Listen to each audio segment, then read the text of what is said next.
O Senhor esteja convosco. Proclamação do Evangelho de Jesus Cristo, segundo Lucas. Naquele tempo, Zacarias, o pai de João, repleto do Espírito Santo, profetizou, dizendo: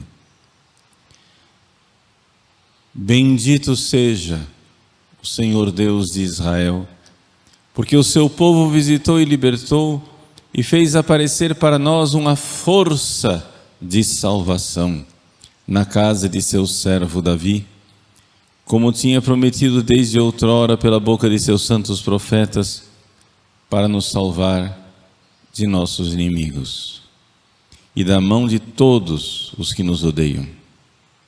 Ele usou de misericórdia para com nossos pais, recordando-se de sua santa aliança e do juramento que fez a nosso pai Abraão, para conceder-nos que, sem temor e libertos das mãos dos inimigos, nós os sirvamos com santidade e justiça em sua presença todos os nossos dias.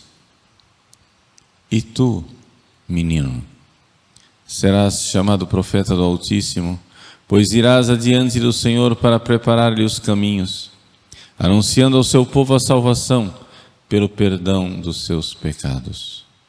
Graças à misericordiosa compaixão do nosso Deus, o sol que nasce do alto nos visitará, para iluminar os que jazem nas trevas e nas sombras da morte, e dirigir nossos passos no caminho da paz.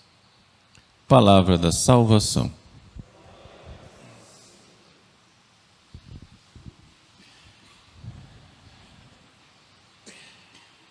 Meus queridos irmãos e irmãs, estamos às portas do Natal. Essa noite o Senhor virá. E a igreja, nesta missa da manhã, celebra os santos antepassados de nosso Senhor Jesus Cristo. A vinda de Jesus ao mundo é uma história de santidade, uma história longamente preparada por Deus. Os antepassados de Jesus, que começam explicitamente com Abraão. Deus prometeu a Abraão uma descendência. E Abraão, que era santo, alcançou essa santidade, como todos aqueles que vieram depois dele, através da fé, ouvindo a palavra de Deus. Essa palavra de Deus fazia com que as pessoas se arrependessem de seus pecados, fizessem aliança com Deus, seguissem seus mandamentos. A ação da graça acontecia nessas pessoas. Mas esses santos que vieram no Antigo Testamento, esses santos que vieram antes de Cristo, infelizmente são pouco numerosos. Nós os celebramos e comemoramos, mas são poucos numerosos porque ainda não havia a nova lei, ainda não havia a graça em Jesus Cristo, a graça que chega até nós, principalmente através dos sacramentos. Mas como é que essas pessoas se santificaram? Essas pessoas se santificaram, e é importante que a gente saiba disso, como os antepassados de Jesus se santificaram. Por quê? Porque todos nós, podemos enxergar isso em nós também. E principalmente aquelas pessoas que não foram batizadas, pequenas. Eu, graças a Deus, fui batizado pequenino, com poucos dias de vida. Mas aquelas pessoas que não foram batizadas pequeninas, elas literalmente passaram por isso, por esta realidade do Antigo Testamento. Como é que acontece isso? Vamos lá, vamos descrever para você entender essa realidade. A pessoa não está em estado de graça, a pessoa não foi batizada. A pessoa não é pagã, está no pecado. A pessoa então ouve a palavra de Deus. E Deus, de muitos modos e de muitas maneiras, falou outrora aos nossos pais, diz o prólogo da primeira carta de São João. De muitos modos e de muitas maneiras, falou outrora aos nossos pais. Quer dizer que falou a Abraão no seu coração, falou a um outro através de um profeta, falou a um outro através de um acontecimento. E Deus foi falando e preparando um povo para si, falando. Ou seja, Deus fala no coração das pessoas, num profeta que prega, na história dos acontecimentos. Deus vai falando. Deus convida a humanidade pecadora, ainda hoje. A maior parte das pessoas que estão em nosso planeta vivem isso. Sim, a esmagadora maioria das pessoas que vivem nesse planeta não conhecem Jesus Cristo, não receberam a graça do batismo. Deus está chamando estas pessoas. Como? Pela sua palavra. Deus convida a humanidade. Acontece que a humanidade está muito preocupada com outras coisas e não ouve esse chamado. Porque a palavra de Deus, ela ressoa lá fora. Hoje, se nós fôssemos colocar isso no século 21, isso que eu estou descrevendo no Antigo Testamento, Deus fala como? É um cristão que essas pessoas encontram, que diz alguma coisa de Cristo, ou um site, ou uma notícia, ou sei lá o quê. Alguma coisa Deus vai chamando a humanidade. E quando você ouve a palavra de Deus, fora de você, não é? O pregador, o profeta, ou o acontecimento, ou o livro, ou o vídeo que está lá fora, ele está somente chamando a atenção para que você preste atenção a uma palavra que está falando dentro de você. É importante você entender isso. Quando a palavra de Deus chega aos nossos ouvidos, nós temos a impressão, a nítida impressão, de que nós já sabíamos aquilo. Aquilo se apresenta para nós com um caráter paradoxal, de novidade, que nos deixa entusiasmados, maravilhados, uma novidade que vem de fora, mas ao mesmo tempo uma certa sensação estranha de que nós nascemos para ouvir aquilo, e que aquilo de alguma maneira é tão novo, mas que de alguma maneira eu já sabia aquilo. Assim, essa é a marca registrada da ação da palavra de Deus que fala conosco. Você ouve aquilo, aquilo dá um impacto, você abre o seu coração, diz: meu Deus, que maravilha!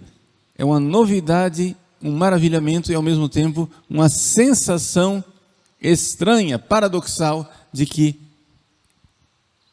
eu já sabia daquilo. Eu sabia que era assim. E que é como se eu tivesse nascido para finalmente ouvir aquilo que eu esperava desde sempre. Quando Deus falou com Abraão, no Antigo Testamento, Abraão ouviu aquela palavra e ele sabia que ele tinha nascido para ouvi-la,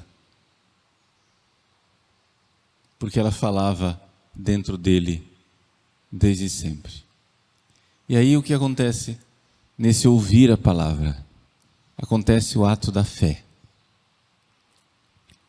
E a fé pode ser maior, a fé pode ser menor. Deus foi falando com Abraão e foi testando a fé de Abraão para que ela crescesse. Deus foi testando a fé de Abraão para que ela fosse aumentando. Sai da tua terra, primeira provação. Depois, mostrou para ele a terra, mas aquela terra era povoada de cananeus. Faz uma aliança, promete um filho, uma descendência numerosa. O filho nunca vem. Quando ele está desistindo do filho, de repente o filho vem. Quando Deus manda o filho, de alguma forma Deus pede o filho de volta. E Deus foi então testando e fazendo crescer a fé de Abraão. Por quê? Porque era necessário que aquela fé fosse queimando o egoísmo, porque precisava crescer também a caridade.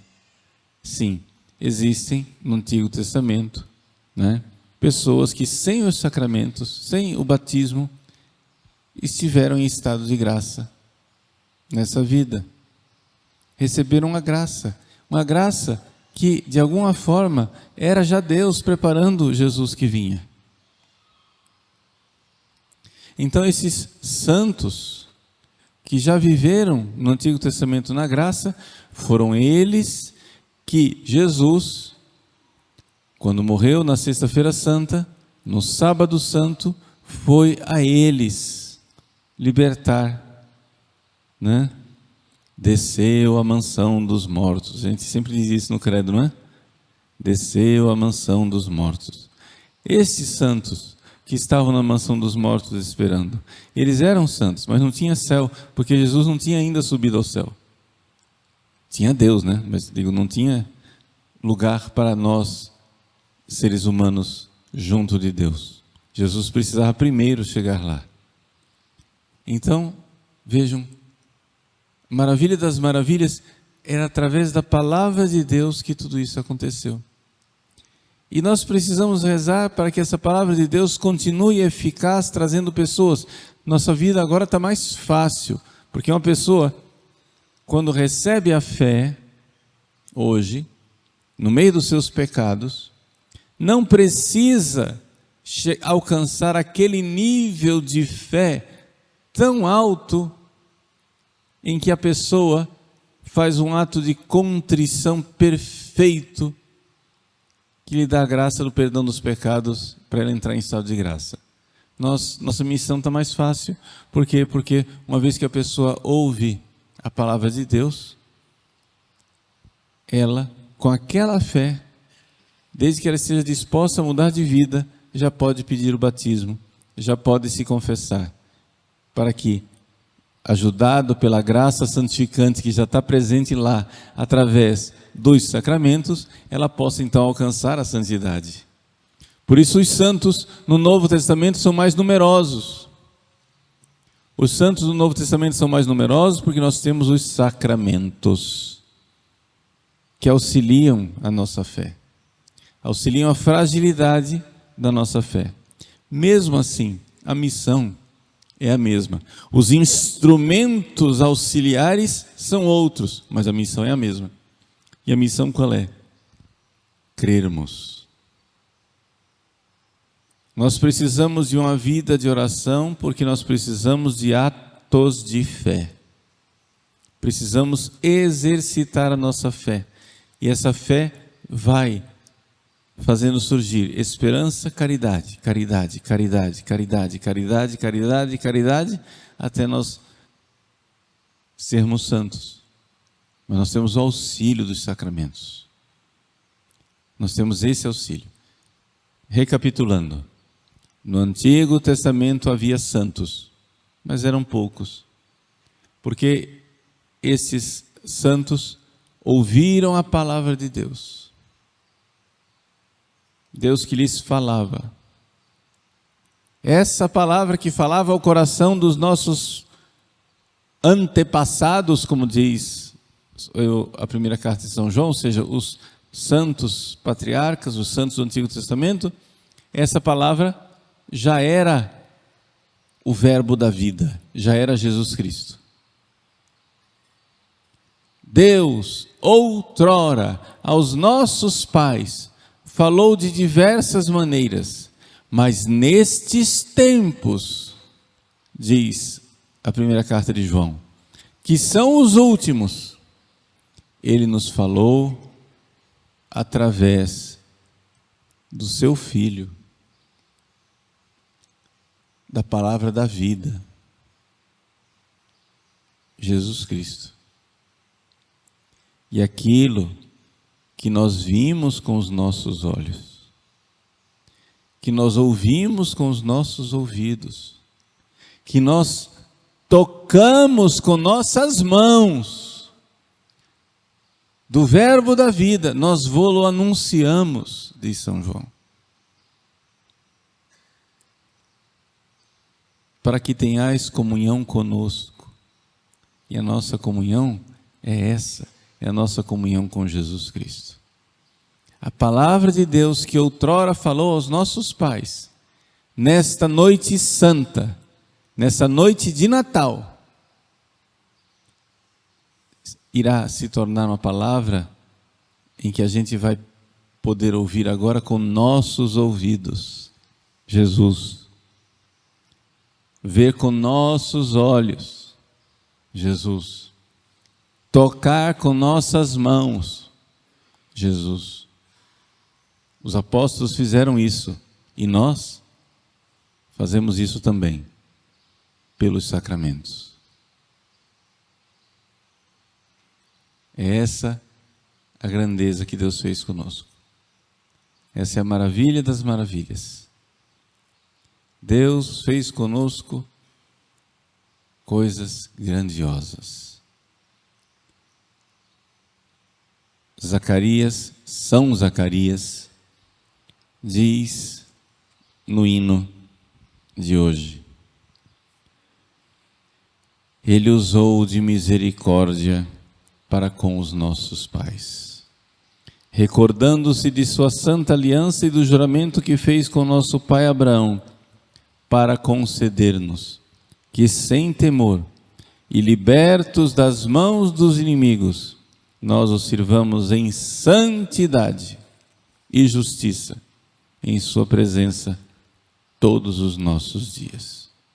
Isso aconteceu com os santos do Antigo Testamento e acontece muito mais com os santos do Novo Testamento. Deus quer, e celebramos o Natal para isso, Deus quer que nós sejamos parte destes santos do Novo Testamento.